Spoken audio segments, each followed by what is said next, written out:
क्या हो गया कैसे भाई? ये कपड़ा कहाँ से आपको ले आया? चलिए, हाँ तो हम लोग बात कर रहे थे प्रचलित फॉर्मों की। तो प्रचलित फॉर्में 3 प्रकार की होती हैं। कौन कौन सी? सन्मार्गिक फॉर्में, ध्रुवीय फॉर्में। अच्छा, तो सन्मार्गिक फॉर्मों को और कितना मुझे जाना जाता है? व्यापारिक व्यापारिक फॉर्में या चलिए, तो कल हम लोगों ने पूर्वा फॉर्मों के बारे में पढ़ा। पूर्वाई कक्षा छूटी थी, आज पछियाव चली। आज पछुआ फॉर्मों का हुआ है ना भाई। गाँव में ऐसे बोलते हैं, हम लोग उसी भूमि से आते हैं। इसे कहते हैं पूर्वाई चल रही है। बुजुर्ग लोग होते हैं ना, तो 2 तरह के लोग होते हैं। फसलों के बारे में यूज करते हैं, जैसे कोई फसल होती है पूर्वाई चल के बड़ा नुकसान कर देगा। और या शरीर को लेकर के है, किसी का जो वृद्ध व्यक्ति होते हैं उनकी हड्डियों में जॉइंटों में पेन होता है, अगर पूर्वैया चलती है तो दर्द शुरू हो जाता है, या जो भी चलती हो हवा। तो पूर्वा हवा का मतलब है यानी कि उनको पता रहता है। और एक जो सन्मार्गी पौने हैं, इनका एक जैसे हम लोग तो खैर रहते हैं ऐसे वाले क्षेत्र में जहाँ पर सूर्य का बहुत बड़ा रोल होता है। तो उस स्थिति में क्या होता है, जहाँ सूर्य जिस हिस्से को बहुत ज़्यादा हीट कर देते हैं, गर्म कर देते हैं, निर्वायदा बन जाता है, तो हवा उधर को चलने लगती है। और जब इधर से उधर होते हैं, यानी कि उत्तरायण से दक्षिणायन होते हैं, तब कोई और हिस्सा मतलब चाहे समुद्र में और चाहे स्थल का कोई हिस्सा वहाँ गर्म होता है, तो हवाओं की दिशा भिन्न हो जाती है। तो हम लोग दोनों हवाओं को महसूस करते हैं। पूर्वा हवा भी हमको पता चलती है, पछुआ हवा भी। वैसे हमारा मूल रूप से स्थान कौन से वाले क्षेत्र में हम लोग हैं? मतलब हम लोग किस वाले क्षेत्र में हैं? पूर्वा हवा के क्षेत्र में, पछिया हवा। सन्मार्गी पवनों के बारे में है हम लोग, है ना। व्यापारिक पवनों या पछुआ पवन, पूर्वा पवनों के प्रभाव क्षेत्र में है। लेकिन हमारे यहाँ एक गर्मी के मौसम में क्षेत्र विशेष में एक हवा चलती है, इसका नाम है लू। लू जो चलती है वो किधर, कौन सी हवा होती है? पछिया हवा, पश्चिम की तरफ से आती है, इस नाते वो पछुआ हवा कहलाती है। ठीक है। अब उसी कारण से आप लोग देखते हैं कि ठंडक के मौसम में आपने देखा होगा कि हमारे यहाँ वर्षा होती है, खासतौर से अक्टूबर के महीने में, अक्टूबर नवंबर के महीने में, जब दुर्गा पूजा का महीना होता है। जब आप देखते हैं शरदीय नवरात्रि जब चल रही होती है, तो दुर्गा पंडालों में उसके पहले क्या होता है कि हमारे सितंबर तक ही मानसून का समय रहता है। सितंबर के बाद वर्षा नहीं होनी चाहिए हमारे यहाँ। सितंबर के बाद में भी वर्षा होती है 2 कारणों से। एक होता है पश्चिमी विक्षोभ के कारण से, और दूसरा क्या होता है चक्रवात। जब बंगाल की खाड़ी वगैरह में चक्रवात हो जाते हैं, तो चक्रवातों के कारण से होता है। और जो पश्चिमी विक्षोभ है, ठीक है, इसी को ही हम लोग कहते हैं लौटता मानसून भी कहीं। ठीक है। लौटते मानसून से आप देखते हैं कि एक ही स्टेट हमारा है जहाँ पे बरसात प्राप्त होती है, जो नाम है तमिलनाडु। तमिलनाडु में कोरोमंडल तक जो है पछुआ हवाओं के प्रभाव में होता है। पश्चिमी विक्षोभ भी उसे आप कह सकते हैं। ठीक है।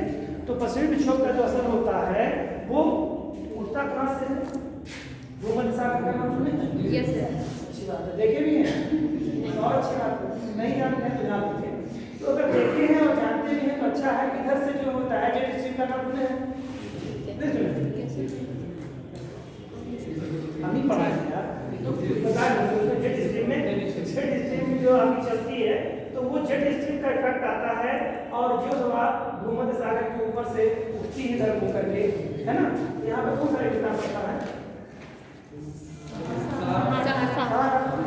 रेगिस्तान के ऊपर से जो हवाएं या भूमध्य सागर के ऊपर से जो हवाएं उठती हैं, तो फिर ये क्या होती है, पछुआ जो है जेट हवाओं के संपर्क में आकर के आगे की तरफ विस्थापित होती है। पछुआ जेट होता है, पछुआ जेट हवाएं आगे की विस्थापित होती हैं। आगे विस्थापित होती है तो सामने पड़ जाता है आपका कौन? पामिर का पठार।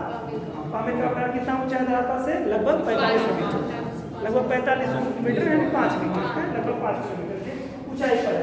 तो रास्ते में पड़ जाता है वो हवा, रास्ते में पड़ती है तो 2 शाखाओं में बढ़ जाता है। हिमालय रास्ते पड़ जाता है, पामीर का पठार, और पामीर से लगा हुआ हिमालय हमारा है। पामीर की गांठ है ना, हिंदुकुश पर्वत वहीं से निकलता है। और एक और कौन पर्वत श्रेणी निकलती है? 2-3 पर्वत श्रेणियां निकलती है वहां से। कोई और बताया? कुल्लू पर्वत श्रेणी का नाम सुना है? हिंदुकुश पर्वत श्रेणी का नाम?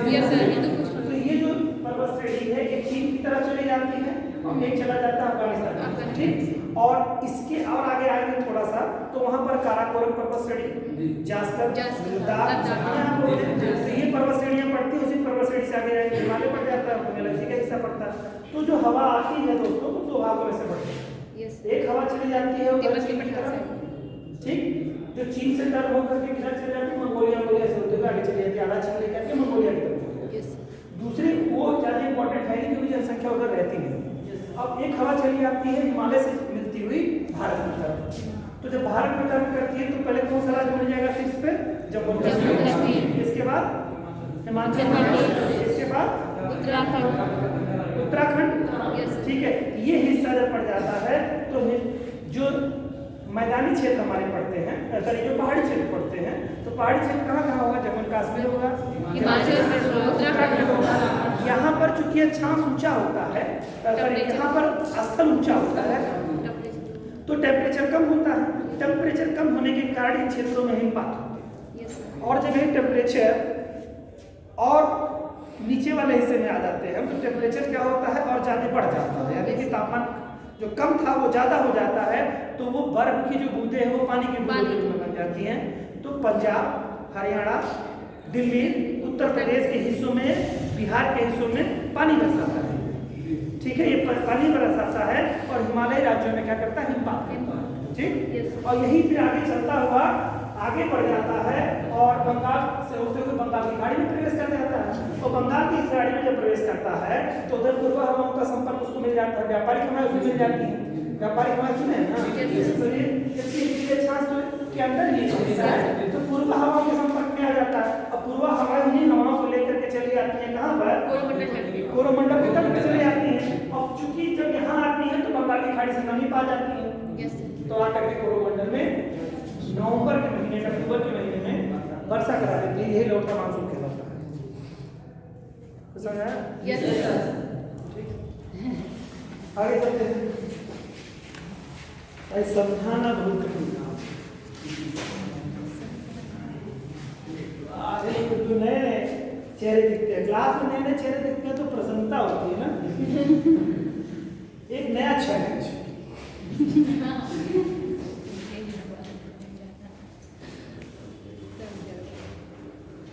हम लोग पढ़ते थे, जो टीचर जो पढ़ाते थे मान लो जैसे देख लेते थे, आता कुछ नहीं था समझ में, क्या बताएं उसको रिस्पांस करें। तो कभी कभी आ जाता था तो टीचर की अपेक्षाएं बढ़ जाती थी कि बताएगा जरूर ही। टीचर क्यों देखता है किसी को, जैसे आप लोग हैं तो क्यों कम्युनिकेट करना चाहता है कि भाई कुछ समझ में आया कि नहीं आया, तो लोग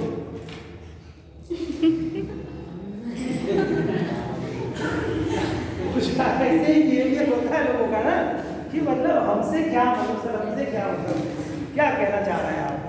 तो टीचर कहना यही चाह रहा है कि भाई कुछ सहभागिता है कि नहीं है, बस और कुछ नहीं होता है, यही होता है ना। ये बहुत कम लोग होते हैं जो नजर मिलाते हैं, और जो नजर मिलाते हैं वही सच्चाई में पढ़ाई जाती है। क्योंकि एक दिन बताएंगे नहीं बता पाएंगे, 2 दिन नहीं बता पाएंगे, उनको आदत हो जाएगी, देखेंगे हमारी तरफ जरूर, अपेक्षा हमसे करेंगे जरूर, और देखेंगे अपेक्षा करेंगे तो निश्चित तौर से आप कुछ पढ़ेंगे तो भला आपका हो जाएगा। तो चुराने से भागने से भला तो होना नहीं है, तो ये एक फायदा होता है। अब जो टीचर आए पढ़ाए ठीक है, ओके ठीक उस स्थिति में क्या होता है, सब ये भी एक अपनी कला है और ज्यादातर टीचर यही करते हैं और शायद उनके लिए वही ठीक होता होगा। चलिए आइए बात कर लेते हैं आगे। तो भैया हो गया है पूर्वा पवन, और पूर्वा पवनों के बारे में सब हो गया। पश्चिम पवनों के बारे में लिख लीजिए, चलिए हेडिंग कर लीजिए पछुआ पवन, वेस्टर्न लाइन जिसे कहते हैं पछुआ पवन।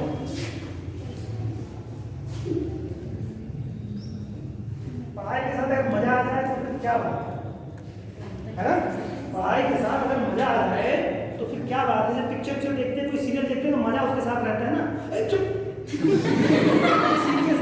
आदमी इसको बिल्कुल एकदम टाइम करके देखता है ना, अभी ये होगा।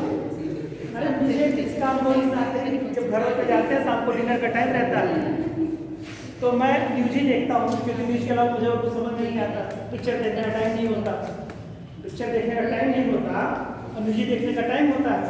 तो जैसे जाते तैसे सीरियल अपने पीक पीरियड में रहता है। तो कभी अगर मैं रिमोट उठा भी लिया तो 2 मिनट रुक जाओ, रख देना पड़ता है मजबूरी, क्योंकि वो एकदम बिल्कुल क्लाइमेक्स चल रहा होता है और बाकी स्टोरी इधर से निकल रही होती है कि अब ये यही करेगा, और ऑलमोस्ट सही भी जाते हैं, कारोबार गलत हो जाता है। सीरियल में ऑलमोस्ट सही चला जाता है कि इसके बाद इसका षड्यंत्र इसका है। टीवी सीरियल में कितना बढ़िया घर का षड्यंत्र दिखाता है ना सर, कभी देखा किसी ने? ये बारे जानो थोड़ा सा क्या होता है उसमें एग्जैक्टली लोग बता देते हैं, तो मम्मी भी तो बता ही देती कि ये है, पापा भी उसको कॉम्प्लीमेंट दे देते हैं, हाँ यही है। जब एज आप लोग भी 70 के आसपास पहुंच जाएंगे, 60 के बाद, तो आप लोग भी यही करो, इसके अलावा दूसरा कुछ नहीं करो। बहुत ज़्यादा न्यूज पे अपना डिबेट करोगे, है ना, तो ये चीज़ हो जाती है। चलिए, तो वहाँ पर जो मैंने बात की उसमें जो इंटरेस्ट होता है वो एकदम रोमांच ले आता है।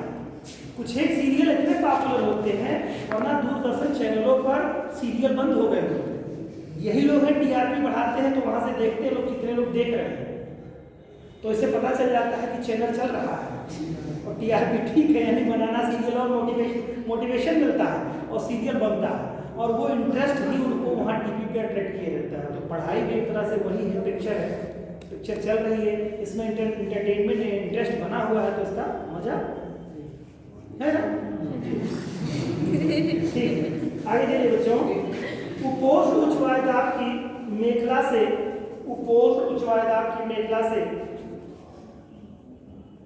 उपध्रुवीय निम्न वायुदाब की मेखला की ओर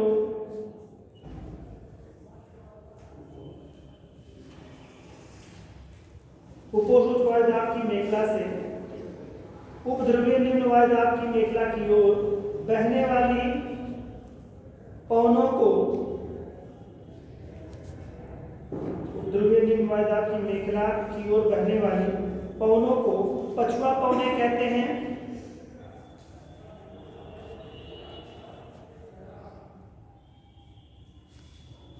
उत्तरी तथा दक्षिणी गोलार्ध में ये पवने, उत्तरी तथा दक्षिणी गोलार्ध में ये पवने 30 से 35 डिग्री अक्षांशों से 30 से 35 डिग्री अक्षांशों से 60 से 65 डिग्री अक्षांशों के बीच, 60 से 65 डिग्री अक्षांशों के बीच बहती रहती हैं।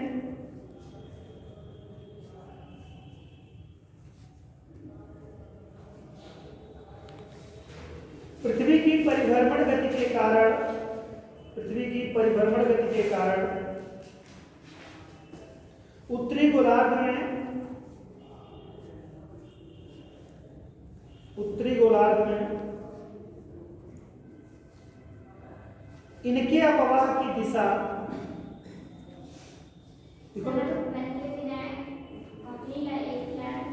ले लो, दे दो भाई, दे दो उनको, पेज दे दो, लिखते रहो बेटा। कोई कितना भी श्रोता हो जिसको कहते हैं लोग कि हर शब्द मुझे याद हो जाता है, कॉपी निकालो बेटा करो। जिसकी लेखनी अच्छी उसका दिमाग अच्छा, पूछो कैसे? पूछ लो पूछने से कहते हैं मोटिवेशन आता है,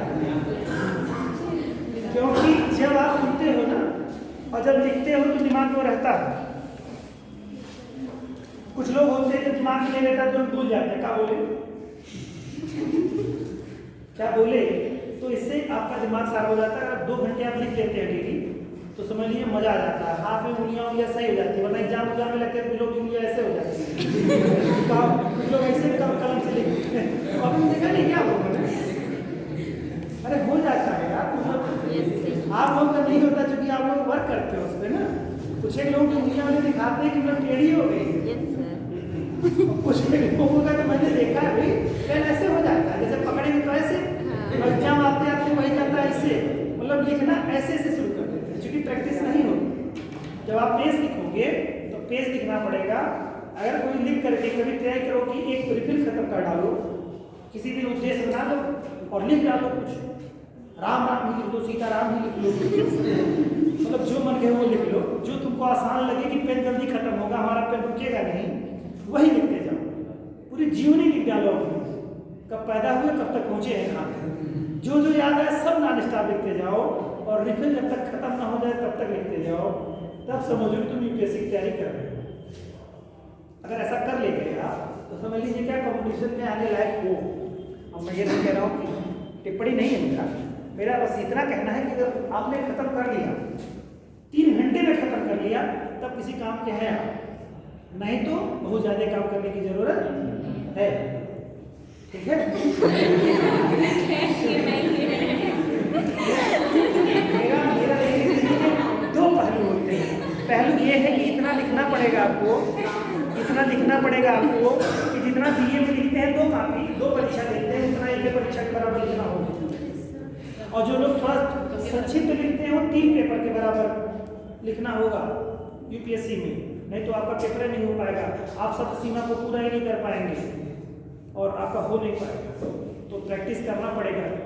लोग एक दिन में 3 पेपर लिखते हैं, 4 पेपर, मतलब 2 3 पेपर लिख लेते हैं। 3 का 9 घंटा हो जाएगा। 3 पेपर सॉल्व कर डालते हैं। मेंस का जो भी पेपर है मिला उसको सॉल्व किया, फिर दूसरा भी किया, फिर तीसरा भी किया। एक तैयारी जब आपकी लेवल की हो जाएगी, उस लेवल के बाद में आपको ऐसे ही लिखना पड़ेगा कि क्या हम शब्द सीमा को लिख पा रहे हैं कि नहीं लिख पा रहे हैं। तो कोई भी चीज़ हो तो लिखने की प्रैक्टिस करिए। बहुत सारे लोग एग्जाम में देखिए बहुत ही कम बच्चे होते हैं जो पूरा मानक भरते हुए 3 घंटे से पहले लिख लेते हैं। नॉर्मली 80% बच्चे क्या होता है लिखते ही रहते हैं। 10-20% बच्चे ही हैं जो लिख के पहले से थोड़ा सा प्रिपेयर हो जाते हैं। तो कहने का मतलब आपको लिखना पड़ेगा। तो खूब अच्छे से लिखने की आदत हो। जान लीजिए कि हवा बोलती है तो हवा भी लिख दी है, जैसे कहो रुको तब तक रुको भी लिख दिए। इतनी तेज स्पीड होगी, मतलब सर आप सोच रहे हैं वो भी लिख देंगे। जैसे कुछ लोग होता है जैसे लिखने बोलने जा रहे हैं तो पता चला यही बोलेंगे उसके पहले लिख दिया। इतनी तेज अगर स्पीड आपकी है तो समझिए ठीक है, अन्यथा आप पीछे। स्पीड खूब तेज होनी चाहिए। चलिए बेटा 30 से 35 अक्षांशों से 60 से 65 अक्षांशों के बीच बहती रहती है। हो गया इतना? पृथ्वी की परिभ्रमण गति के कारण उत्तरी गोलार्ध में हो चुका है इनकी अपवाह की दिशा। अच्छा ठीक है।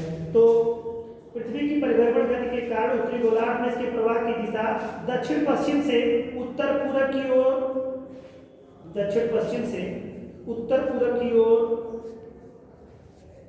तथा दक्षिणी गोलार्ध में उत्तर पश्चिम से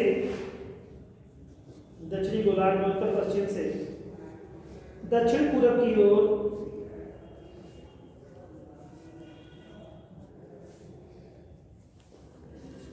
होती है। ये प्रायः शीतोष्ण कटिबंध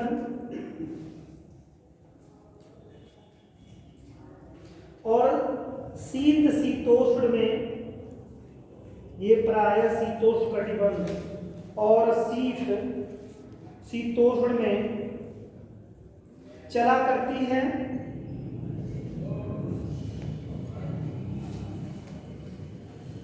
शीतोष्ण में चला करती है। न तो इनकी प्रवाह गति एक सी रहती है, और न ही यह संबंधित मौसम शांत रह पाता है।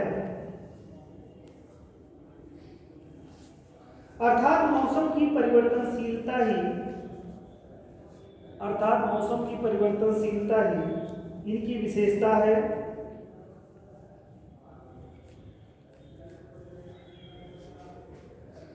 मौसम की परिवर्तनशीलता ही इनकी विशेषता है।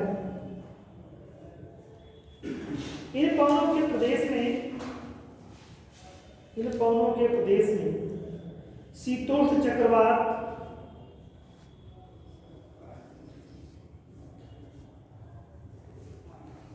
और प्रतिचक्रवात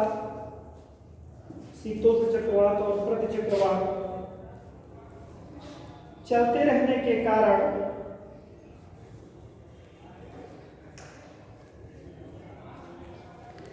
बड़ी अनियमितता या ऐसे बड़ी अनियमित अवस्था चलते रहने के कारण बड़ी अनियमित अवस्था उत्पन्न हो जाती है। बड़ी अनियमित अवस्था यानी डिसकंटिन्यूटी अवस्था उत्पन्न हो जाती है। उत्तरी गोलार्ध की अपेक्षा दक्षिणी गोलार्ध में पवनों का प्रवाह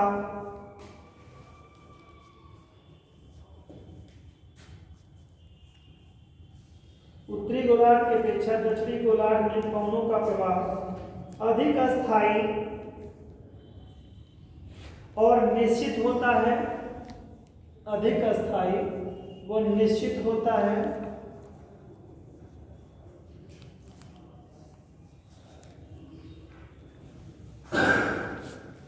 दक्षिणी गोलार्ध में 40 से 60 डिग्री अक्षांशों के बीच दक्षिणी गोलार्ध में 40 से 60 डिग्री अक्षांशों के बीच जो अश्वक्षांश, गरजता 40, चीखता 50, ये तमाम सारी जो चीजें हैं ना, जो हवाएं प्रचंड वेग से चलती हैं, पछुआ हवाएं, तो दक्षिणी गोलार्ध में चूंकि स्थल की कमी के कारण से हवाएं बड़े प्रचंड वेग से चलती हैं, तो वही इनका नामकरण है। 40 से 60 डिग्री अक्षांश के बाद दक्षिणी गोलार्ध में दक्षिणी अक्षांशों के बीच स्थलखंड न होने के कारण पवनों के प्रवाह मार्ग में 40 से 60 डिग्री अक्षांशों के बीच स्थलखंड न होने के कारण पवनों के प्रवाह मार्ग में कोई रुकावट पैदा नहीं होती।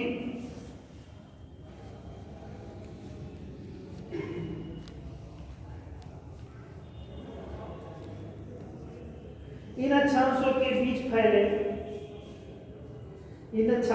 बीच फैले विशाल सागरों पर पवने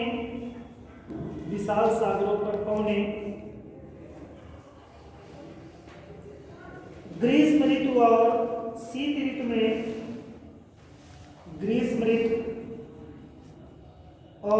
ऋतु में समान रूप से प्रचंड गति से बहती रहती हैं।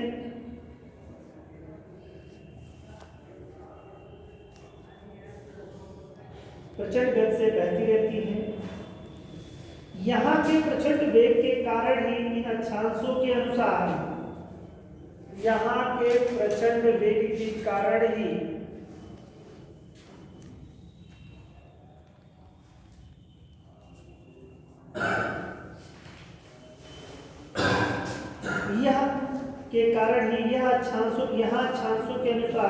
अक्षांशों के अनुसार गरजता 40 या गरजने वाली 40, गरजता 40 ऑब्लिक करिए, गरजने वाली 40 या इसी को ही वीर पछुआ भी कहते हैं। ऑब्लिक वीर पछुआ, ये तीनों एक ही नाम हुए। ये 40 डिग्री अक्षांश पे जो दक्षिणी गोलार्ध में हवा चल रही है दोस्तों, 40 डिग्री अक्षांश पे, तो क्या गरजता 40, वीर पछुआ और गरजने वाली 40, इस तरह के नामों से इसको जानते हैं।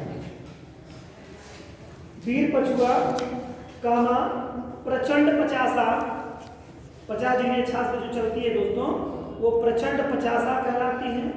प्रचंड 50 तथा चीखता 60 प्रचंड 50 गरजता 40। ठीक, तो 40 डिग्री अक्षांश पे जो होती है वो गरजता 40 या वीर पछुआ के नाम से जानी जाती है। 50 डिग्री अक्षांश पे जो दक्षिण गोलार्ध में चलती है वो प्रचंड 50 कहलाती है। और चीखता 60 डिग्री अक्षांश में जो हवा चलती है चीखता 60, यानी कि तेज आवाज करते हुए, आप बादलों में जो फिल्मों में दिखाते हैं ना, तड़ तड़ आवाज करते हुए गरजते हुए चलता है, पिक्चराइज जब करते हैं फिल्मों को, देखिए कोई सीरियल दिखा है, नौका जा रही है, आधी तूफान का सिचुएशन क्रिएट किए हुए हैं, तो हवा इतने प्रचंड वेग से चलती कि आवाज होती रहती है उस हवाओं से, सर सर सर की आवाज आएगी आपकी, तो वो दहाड़ती हुई हवा चलती है। ये केवल दक्षिणी गोलार्ध में हो पाता है। उत्तरी गोलार्ध में स्थल की अधिकता होने के कारण हवाओं का वेग कम हो जाता है। हवाओं का वेग, जैसे यहाँ से फैन लगा दीजिए, कितना भी फर्राटे का फैन हो, वहां तक हवा नहीं पहुंचेगी।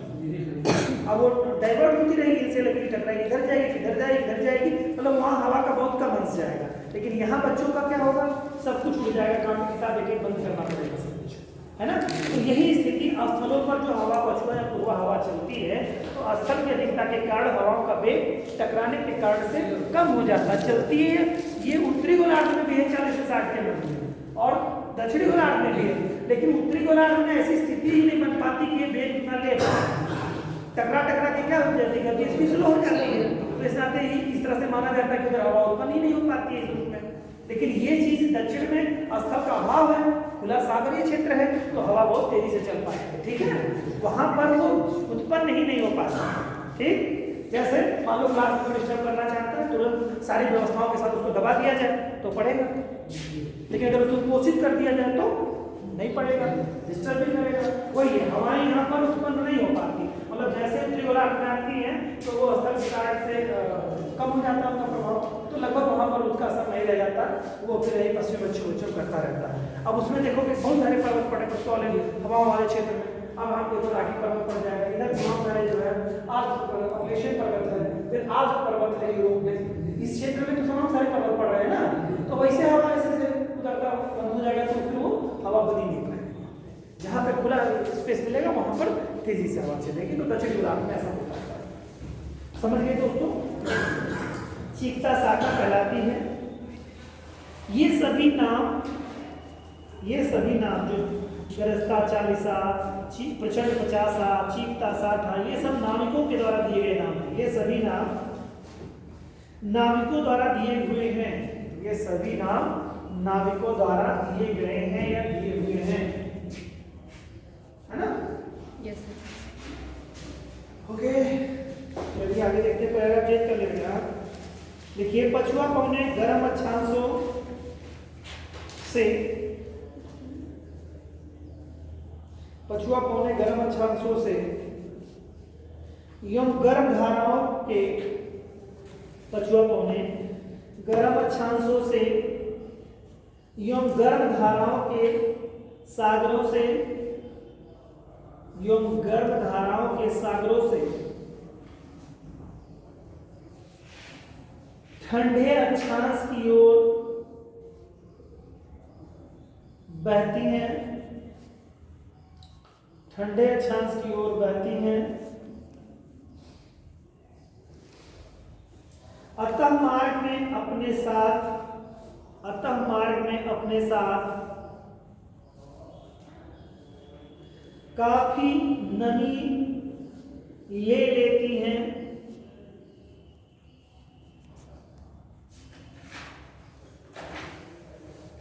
और शीतलता पाकर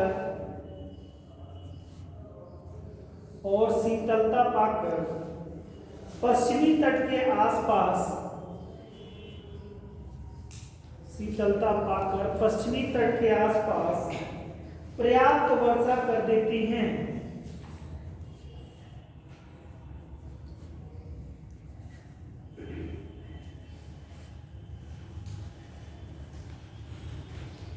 इसका क्या मतलब हुआ, यहीं पे एक कॉन्सेप्ट जो कल पढ़ा था और आज पढ़ा, उसको दोनों को मिला लेते हैं। पूर्वा हवाओं के बारे में आपने देखा, जो पूर्वा हवाएं थी या सन्मार्गी या व्यापारिक हवाएं थी, जो ट्रेड विंड्स थी, वो क्या करती थी, महाद्वीप के पूर्वी तट वर्षा कराती थी, पश्चिमी तट शुष्क रहता था। पश्चिमी तट पे ठंडी हवाओं का अगर प्रभाव रहता था तो शुष्क रहता था, वहाँ वर्षा नहीं होती। लेकिन ये पछुआ हवाएं हैं, तो पछुआ हवाएं जो हैं वो महाद्वीप में किस तट से पहले टकराएंगी, पश्चिमी तट से टकराएंगी। तो वहां पर पश्चिमी तट पर ये 40 से 60 डिग्री अक्षांश के बीच, ठीक है, 30 से 65 डिग्री, अच्छा 35 से देखिए 30 से 35 के मध्य में तो जो संक्रमण क्षेत्र होता है 60 से 65, यानी मोटा मोटा कहें 30 से 60 डिग्री अक्षांश के बीच में जब ये हवाएं चलेगी तो महाद्वीप का जो 30 से 60 डिग्री अक्षांश उत्तरी और दक्षिणी का होगा उस महाद्वीप के पश्चिमी तट पर जाएंगे। तो महाद्वीप का पश्चिमी तट 30 से 60 डिग्री उत्तर और दक्षिण का पश्चिमी तट वर्षा प्राप्त करेगा और वर्ष भर वहां वर्षा होती रहेगी। पूर्वी तट वहां पर सूखाग्रस्त रहेगा। कुछ समझ में आई बात? अब देखो मैं बता, मान लो कोई एक महाद्वीप है, ऐसे मान लो, ऐसे इमेजिन करो, ठीक, और उसका अक्षांश यहीं से मान लो इमेजिन कर लो कि 0 डिग्री अक्षांश वाला हो गया, ये मान लो 30 से 35 वाला हो गया और ये 60 से 65, ठीक। अब पूर्वा हवा जो चलेगी, पूर्वा हवा चलेगी तो ऐसे चलेगी, इतनी बात समझ आ रही है भाई? ये 0 डिग्री हो गया और इसको मान लो 30 से 35 डिग्री वाला अक्षांश मान लो, ठीक, ये मान लो 60 से 65। अब आप दो लाइन पीछे हो, साथ में चलते देखें, देख लो, ठीक है, हो सकता है भाई, हो सकता है। हेलमेट पहनना बहुत जरूरी है, घटनाएं कभी हुई, नया बच्चा हो तो ये हो सकता है, ये आपका 30 से 35। तो ये देखो महाद्वीप का ये कौन सा तट है भाई? अच्छा, इसमें भी दिक्कत है, जान लो, ये पूरब है, अरे पश्चिम है, ये उत्तर है। आपको दिक्कत नहीं होनी चाहिए। ये कौन सा हिस्सा है? ये हवा कैसे चल रही है? पूरब से आ रही है तो पूर्वा, तो इस तट पे क्या होगी? वर्षा होगी। और ये तट मान लो ठंडी हवा चल रही है, जलधारा, तो इस तट पे क्या होगा? शुष्क मौसम। तो यहाँ शुष्क होगा तो क्या बनेगा? यहाँ पे रेगिस्तान। कोई दिक्कत नहीं बनेगी। लेकिन पछुआ हवाओं के जब प्रभाव में जाएगा तो ये हिस्सा पश्चिम से टकराएगा, पानी में जाएगा, तो यहाँ पे मिलेगा क्या? यहाँ पे होगी क्या? वर्षा। और ये वाला हिस्सा जो होगा शुष्क होगा, और जब शुष्क होगा तो क्या बनेगा? रेगिस्तान। तो देखा, 2 रेगिस्तान बन गया। तो कौन सा रेगिस्तान बनेगा? कौन सा क्षेत्र है ये? अरे यार, आवाज समझ उष्णकटिबंधीय रेगिस्तान बनेगा। और ये अक्षांश कौन सा है? ठंडा वाला ना, तो कौन सा रेगिस्तान बनेगा? शीत रेगिस्तान। समझ गए ना? Yes sir.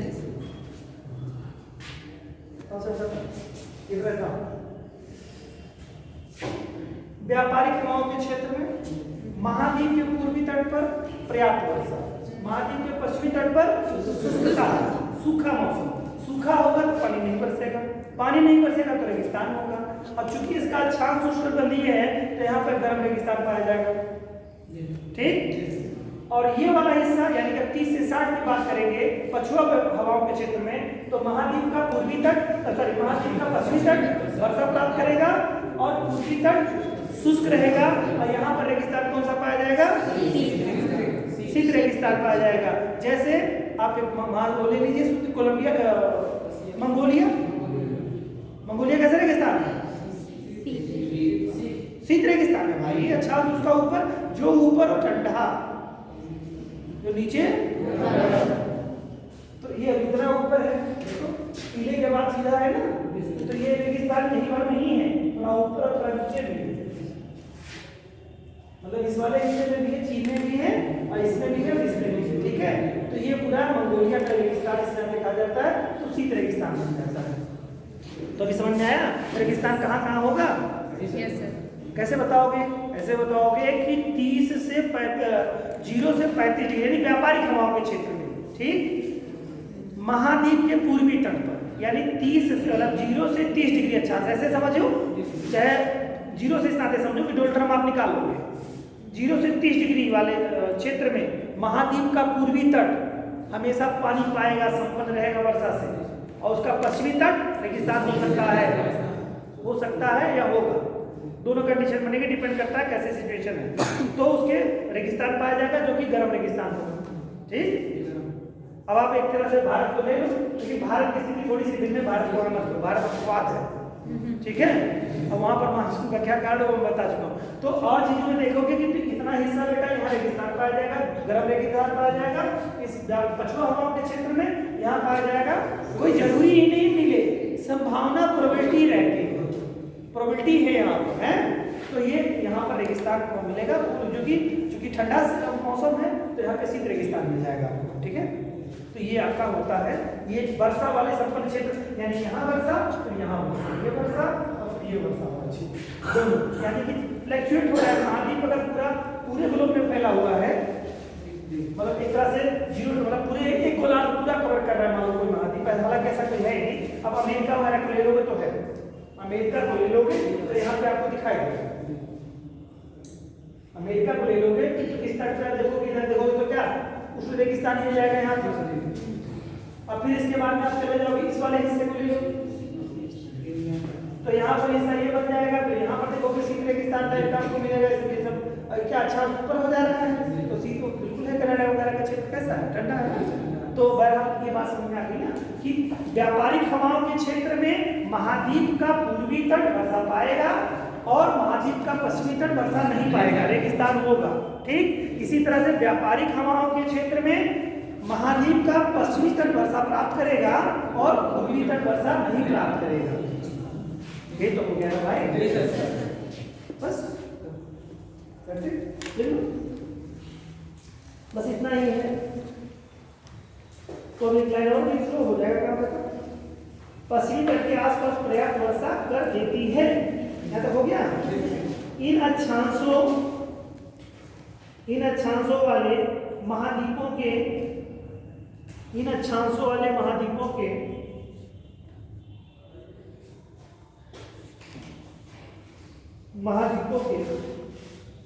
पश्चिमी तटों पर वर्षा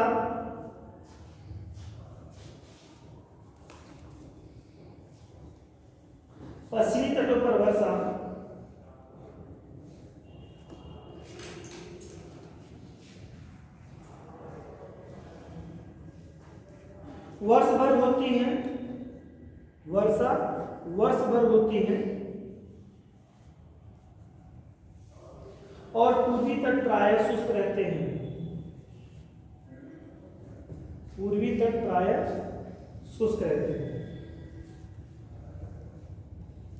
ओके, यस।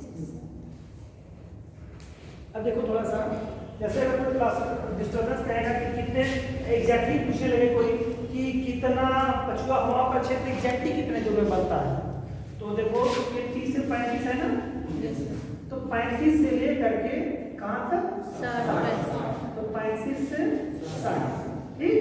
नोट कर लेगा दिमाग, बिल्कुल एग्जैक्टली। पूछे कोई व्यापारिक हवाओं का क्षेत्र कितने अक्षांश से कितने 5 से 3 यस बस ये एग्जैक्टली ये क्षेत्र है व्यापारिक हवाओं का, पछुआ हवाओं का क्षेत्र इतना है। अब इस आधार पे देखेंगे तो कितना होगा, 25 डिग्री अक्षांशों में कौन चलती है, पूर्वा, और 25 डिग्री अक्षांशों के मध्य में कितनी चलती है, पछुआ चलती है, होगा। तो 25 और 25 50 डिग्री अक्षांश इधर और 50 डिग्री अक्षांश इधर, ठीक है। ऊपर कितना था 90 डिग्री, तो 50 डिग्री अक्षांशों में ये हवाएं चलती हैं। और फिर आगे आपका भी पछुआ पर ध्रुवीय हवा है ना, ध्रुवीय तो मिल जाएंगे, लेकिन इंसान यही सब रह जाता है। चलिए बेटा और आगे कुछ करेगा चेंज करके लिख देते हैं।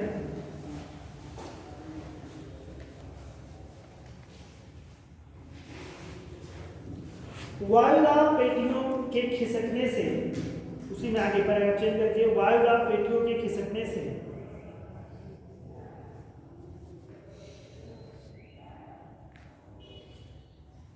इन पवनों का प्रभाव 30 डिग्री अक्षांश तक सर्दियों में रहता है। वायुदाब पेटियों के खिसकने से इन पवनों का प्रभाव 30 डिग्री अक्षांश तक सर्दियों में रहता है, अतः वहां सर्दियों में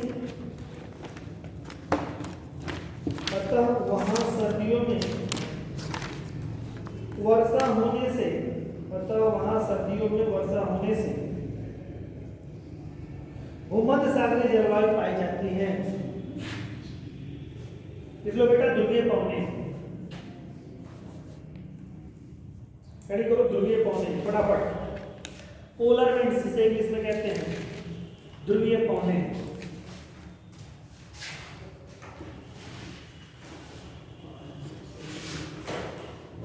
और देखो जो मैंने ये बनवा दिया है आपको, तो ये काल्पनिक एक चित्र मैंने बना दिया है आपको, ठीक है।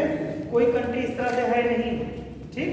तो इस तरह से महाद्वीप ऐसे मान लिया जाएगा ऐसा बनता है, तो क्योंकि सब कटे पिटे अपने अपने संरचनाओं में सब है, तो वो आपको एक इमेजिन समझने के लिए कि किन अक्षांशों की समझ के लिए बनाया गया, ठीक। कि किस अक्षांश से किस अक्षांश के मध्य क्या होगा, है ना। ठीक है। ध्रुवीय उच्च वायुदाब की पेटियों में, पोलर विंड्स में लिखिए बच्चों, ध्रुवीय उच्च वायुदाब की पेटियों से उपध्रुवीय निम्न वायुदाब की पेटियों की, ध्रुवीय उच्च वायुदाब की पेटियों से ध्रुवीय निम्न वायुदाब की पेटियों की ओर 60 से 65 कैसा है, ध्रुवीय है, उपध्रुवीय है ना, और फिर इसके बाद ध्रुवीय है। तो अब मान लो दोनों को हम ध्रुवीय ध्रुवीय कह रहे हैं, तो एक उच्च वाला होगा एक निम्न वाला होगा, तो उच्च वाला एकदम कोण का होगा और निम्न जो है नीचे वाला होगा, है ना। तो यही कह रहा है यहाँ पर। देखो बेटा, जो नहीं समझ रहे फिर से देखो, क्लास हमेशा अंत्योदय होनी चाहिए। अंतिम व्यक्ति अंत्योदय योजना क्या है बेटा? जैसे कार्ड दो तरह के बनते हैं। अभी तो पहले क्या होता था, एक एपीएल वाला और दूसरा बीपीएल वाला। एपीएल अब बनना ही बंद हो गया, बीपीएल बनता है, बिलो पॉवर्टी लाइन, गरीबी रेखा से नीचे। सबको दे दो, तो पता चला उसके बाद में काटी छूट जाते हैं कि हम बच गए साहब, तो सरकार कह रही इनको अंत्योदय दो। अंतिम व्यक्ति भी ना बचे उसको भी दो, तो क्लास में अंत्योदय वाली होनी चाहिए, क्यों? तो सबको बहुत अच्छे। देखो इसमें क्या होगा कि ये समझो ऐसे है ना, इतना समझ रहे हो ना, ये क्या है, ठीक। अब ये देखो क्या है, ये क्या है, ये 60 से 65 वाली लाइन है, ऐसे समझ लो 60 से 65, ठीक। 60 से 65 वाली है, ये कितनी है, 80 से 90 वाली, ठीक। तो ये वाली लाइन है, यहाँ पर क्या है, ये भी ध्रुवीय, ये भी ध्रुवीय। तो यहाँ पर लग रहा है ध्रुवीय निम्न वायुदाब, लो प्रेशर निम्न वायुदाब और ध्रुवीय उच्च वायुदाब। उसी तरह से ध्रुवीय निम्न वायुदाब, ध्रुवीय उच्च वायुदाब, यही आपने वहां पे लिखा है। और वैसे मैंने जब लिखा है तो यहाँ पर ध्रुवीय शब्द यूज किया है, और यहाँ पर कहीं ध्रुवीय यूज नहीं कर रहा हूँ, तो घबरा मत जाइएगा। सर सब पढ़ा तो दिए, लेकिन यार ध्रुवीय वाला छोड़ दिए, भूल गए हो। तो भूलना ठीक है, आपकी अगर अति इच्छा होगी तो जो मैं लिखवा दे रहा हूँ ध्रुवीय निम्न वायुदाब, इसे उपध्रुवीय लिख लीजिएगा, ठीक।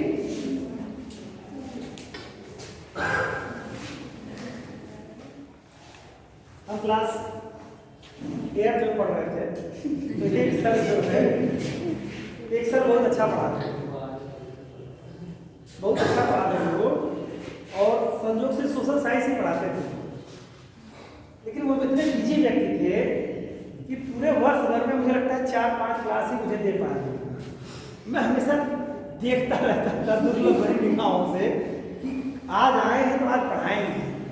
आज बड़ी प्रसन्नता होती थी मुझे आर्ट के सब्जेक्ट में, हालांकि मेरा साइंस इंटरमीडिएट रहा है और उसके आगे भी साइंस रहा है, तो मैं जब देखता था तो लगता था बहुत अच्छा पढ़ाते थे, तो लगता था कि ये आज पढ़ाएंगे तो मजा आ जाएगा क्लास में। लेकिन संयोग से 4-5 बार पूरे वर्ष भर में मजा ही आया, क्लास ही नहीं दे पाते थे। आते थे फिर अपना कुछ काम वाम किए गए, लंच के बाद तो उनका पीरियड होता था, 6 नंबर का पीरियड उन्हीं का रहता था, 6 नंबर पीरियड हमेशा सर। ये बहुत टेरर भी था उनका। मेरे एक मित्र थे सहपाठी, उनका इतना टेरर था, सर खड़ा कर देते थे, लेकिन मजा भी आता था, रोमांचक क्लास होती थी उनकी, और जब खड़ा कर देते थे एक लड़के को इतना उसको टेरर कर दिए कि वो तो बेचारा, उसकी सिस्टर और वो दोनों पढ़ते थे, हालांकि वो शिक्षक हैं इस समय श्रीमान जी, उनकी इतनी बुरी हालत होने को कांप रहे थे। सर ने उनको खड़ा किया। और आपने कभी हिलता हुआ किसी व्यक्ति को देखा है कांपते हुए? नहीं देखा है ना। देख लोगे तो जैसे एकदम बिल्कुल हिलता हुआ व्यक्ति, टोटल पूरी बॉडी हिल रही हो, टीचर खड़ा किया हो, बहुत डेंजरस स्थिति होती है। वो डर आप लोगों ने महसूस नहीं किया है? पहले होता था, टीचर लोगों को डर खड़े कर देते थे तो लोगों को जान सूख जाती थी, अरे बंद कर दो भाई। तो ऐसी स्थिति बन जाया करती थी। ठीक है, ठीक है, कोई बात नहीं। ध्रुवीय उच्चवायुदार की पेटियों से उपध्रुवीय निम्न वायुदार की पेटियों की ओर, ये मैं बोल चुका हूँ क्या? कहाँ तक बोला मैंने? अच्छा, निम्न वायुदार की पेटियों की ओर प्रवाहित होने वाली पवनों को ध्रुवीय पवनों के नाम से जाना जाता है। सर आ गए भाई?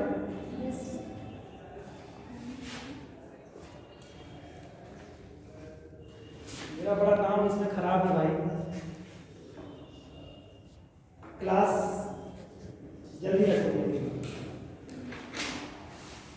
तो चलिए लिखिए इसको फट से। इन पवनों की वायुराशि अत्यधिक ठंडी एवं भारी होती है।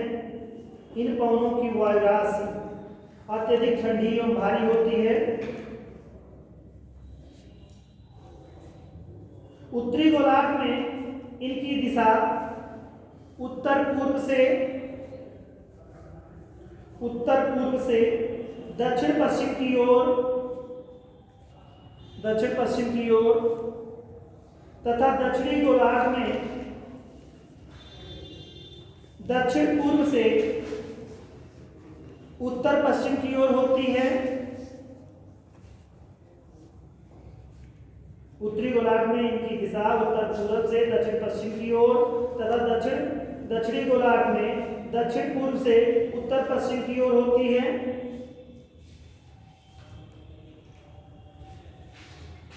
कम तापमान के क्षेत्रों से अधिक तापमान वाले क्षेत्रों की ओर, कम तापमान वाले क्षेत्रों से अधिक तापमान वाले क्षेत्रों की ओर प्रवाहित होने के कारण, अधिक तापमान वाले क्षेत्रों की ओर प्रवाहित होने के कारण ये पवनें प्रायः शुष्क होती हैं।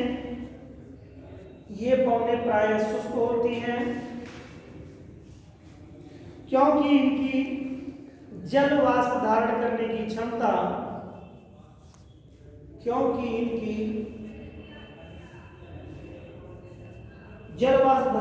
क्षमता कम होती है।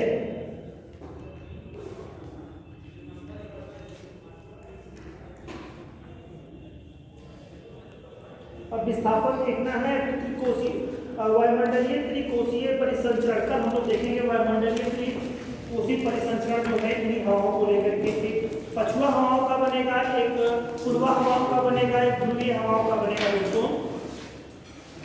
ठीक है, परिसंचरण बनेगा जो 3 बैंड का बनेगा।